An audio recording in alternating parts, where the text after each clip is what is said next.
हम देखते हैं गोकू पूरी तरीके से बुखला जाता है और अपनी पावर को पागलों की तरह बढ़ा रहा होता है और उसको ऐसा करने की वजह से कई सारे प्लेनेट तबाह हो जाते हैं। लेकिन गोकू को इस बात की कोई खबर नहीं होती है, यहाँ तक कि गोकू की पावर की वजह से जानू-सामा का प्लेस भी हिलने लगता है। ये देख के फ्यूजन घबरा जाते हैं और गोकू पे अटैक करने की कोशिश करते हैं, लेकिन वो अटैक नहीं कर पाते क्योंकि गोकू के चारों साइड से बहुत ज्यादा एनर्जी निकल रही होती है।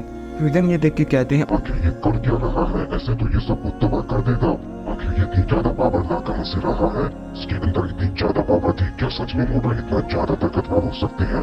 कि पावर तो ग्रैंड प्रिंस की जितनी लग रही है, इसको तो ग्रैंड प्रिंस ने हमारे सामने उसी प्लेनेट पे छोड़ दिया था, फिर ये इतना ज्यादा ताकतवर कैसे हो गया? उसके बाद तो ग्रैंड प्रिंस में इसे ट्रेनिंग भी नहीं दी, कैसे? कॉर्ड्स को ये बात बिल्कुल हजम नहीं हो रही थी कि एक मोटर इतना ज्यादा ताकतवर हो सकता है। इसके बाद हम वेजिटा विस को देखते हैं जो एक शील्ड के अंदर होते हैं जिसे विस ने अपनी स्टाफ की मदद से बनाया था। उन्होंने ये गोकू की पावर अप करने की वजह से किया था और वो जानते थे कुछ बहुत बुरा होने वाला है और बहुत ज्यादा नुकसान भी। इसके बाद हम गोकू को देखते हैं जो एक नए फॉर्म में ट्रांसफॉर्म हो गया था। वो अल्ट्रा इंस्टिंक्ट के 3 स्टेज पर होता है। गोकू अब पूरी तरीके से इमोर्टल हो जाता है, उसकी ताकत बहुत ज्यादा होती है। फ्यूजन गोकू को देख के कहते हैं, इसने तो सिर्फ बाल बढ़ाया, मुझे लगा था ये डीमन में बदल जाएगा। लेकिन तुम वही हो, लेकिन कोई बात नहीं, हम इससे ही काम चला देंगे। ये कहने के बाद फ्यूजन गोकू पे अटैक कर देता है, लेकिन हम देखते हैं इस बार गोकू उसके अटैक को बड़ी आसानी से रोक लेता है। फ्यूजन ये देखकर बिल्कुल शॉक रह जाते हैं और कहते हैं, ये तो नामुमकिन है, ये तुमने कैसे किया? इसके बाद गोकू अपना अटैक फ्यूजन पे करता है और हम देखते हैं फ्यूजन बहुत ही मुश्किल से गोकू के अटैक से बच पाता है क्योंकि गोकू पहले से बहुत ज्यादा स्पीड हो गया था। फ्यूजन कहते हैं, नहीं नहीं, हमें इसे जल्दी खत्म करना होगा, ये अपनी ताकत मिनट में बढ़ा रहा है। आखिर ये कैसा मोटर है जिसकी पावर की कोई लिमिट नहीं? उसके बाद फ्यूजन गुस्से में अपनी पावर को अप करते हैं और फिर से गोकू पे हमला कर देते हैं। उन दोनों में बहुत ही भयानक फाइट शुरू हो जाती है। गोकू फ्यूजन के हमले को बड़ी आसानी से डॉज कर रहा था और फ्यूजन लगातार गोकू पे अटैक किए जा रहे थे, लेकिन फ्यूजन का हमला गोकू को छू भी नहीं पा रहा था क्योंकि बहुत ज्यादा स्पीड था। उसके बाद गोकू फ्यूजन को एक जोरदार पंच कर देता है जिससे फ्यूजन बहुत दूर जाके गिरता है। इसके बाद हम विस और वेजिटा को देखते हैं जो आपस में कहते हैं, मैंने कभी नहीं सोचा था कि एक मोटर इस पावर को भी अचीव कर सकता है।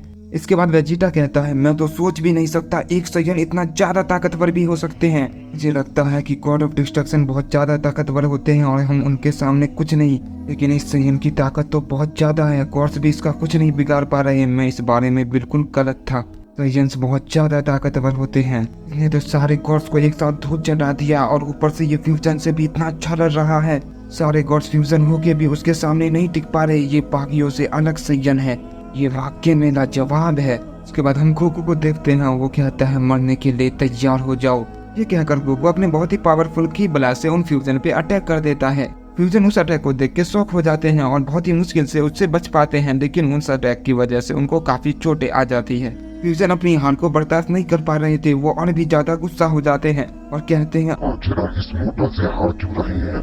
लगता है हमने जितना सोचा था ये इतना भी आसान नहीं है, हमें अपनी पावर को और बढ़ाना होगा। ये कहकर फ्यूजन अपनी पावर को बहुत ज्यादा अप करने लगते हैं और हम फ्यूजन को देखते हैं वो अपनी 80% पावर का इस्तेमाल कर रहे होते हैं।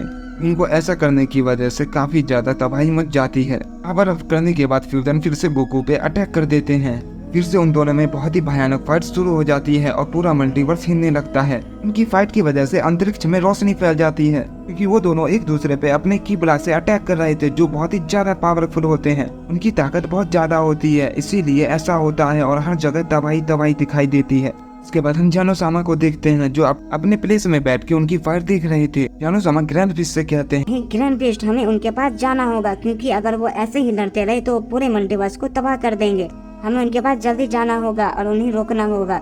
इसके बाद हम गोकू को देखते हैं, वो अपने पास देखता है और समझ जाता है कि उनकी फाइट की वजह से काफी चीजें तबाह हो रही है, बहुत ज्यादा नुकसान हो रहा है। अगर उनकी फाइट ऐसे ही चलती रही तो यहाँ कुछ भी नहीं बचेगा, बहुत ही जल्द सब कुछ खत्म हो जाएगा। इसलिए गोकू अपनी थोड़ी सी पावर को अप करता है और अपनी 30% पावर का इस्तेमाल करने लगता है जिससे वो इस फाइट को जल्दी से खत्म कर सके। फ्यूजन भी गोकू को ऐसा करते देख अपनी पूरी पावर को बढ़ा लेते हैं। फ्यूजन अपनी फुल पावर में होता है और इसके बाद फ्यूजन एक हाकाई बॉल तैयार करता है क्योंकि वो भी जानते थे हमें इस फाइट को जल्दी खत्म करना होगा। अगर हमने ऐसा नहीं किया तो सब कुछ तबाह हो जाएगा और जानू-सामा को ये बात पता चल गई तो बहुत ही बुरा होगा। इसलिए उनका हाकाई बॉल काफी ज्यादा पावरफुल होता है। उस हाकाई बॉल से कई सारे प्लेनेट को एक साथ तबाह किए जा सकते थे क्योंकि वो हाकाई बॉल सारे गॉड के फ्यूजन से बना होता है, इसीलिए वो बहुत ही पावरफुल होता है। इसके बाद गोकू भी अपना बहुत ही पावरफुल हमला सुपर कामेहामेहा तैयार करता है उसके बाद गोकू उस अटैक को फ्यूजन पे कर देता है। दूसरी तरफ हम फ्यूजन को देखते हैं जो हकाई बॉल से गोकू की तरफ अटैक कर देते हैं। वो दोनों अटैक एक दूसरे से टकराते हैं। फ्यूजन अपनी पूरी ताकत से उस अटैक को गोकू की तरफ फेंकते हैं और अपनी 100% पावर का इस्तेमाल करके उस हकाई बॉल को गोकू की तरफ फेंकता है। गोकू भी अपनी 30% पावर का इस्तेमाल कर रहा होता है। इस वजह से वो अटैक फ्यूजन की तरफ बढ़ता है क्योंकि गोकू की ताकत बहुत ज्यादा होती है। देखकर फ्यूजन की हालत काफी खराब हो जाती है और वो अपनी बची खुची ताकत का भी इस्तेमाल कर लेते हैं। इस वजह से वो हकाई बॉल उन दोनों की पावर को नहीं झेल पाता और बीच में ही फट जाता है, जिससे बहुत ही बड़ा धमाका होता है और कुछ बहुत ही बुरा होता है जो कोई नहीं जानता। और उस धमाके की वजह से गॉड और गोकू को भी चोटें आ जाती है। लेकिन हम देखते हैं गोकू का कामेहामेहा अटैक खत्म नहीं होता, फ्यूजन की तरफ बहुत ही तेजी से बढ़ता है और फ्यूजन को लगने वाला होता है। साफ पता चल रहा होता है कि फ्यूजन उस अटैक से नहीं बच पाएंगे और उनका काम तमाम हो जाएगा, बिल्कुल बीरस की तरह, और वो भी धूल में बदल जाएंगे। लेकिन तभी कुछ ऐसा होता है कि वो हमला अचानक से गायब हो जाता है। तब ये देखकर काफी चौंक जाते हैं। गोकू भी बिल्कुल हैरान रह जाता है।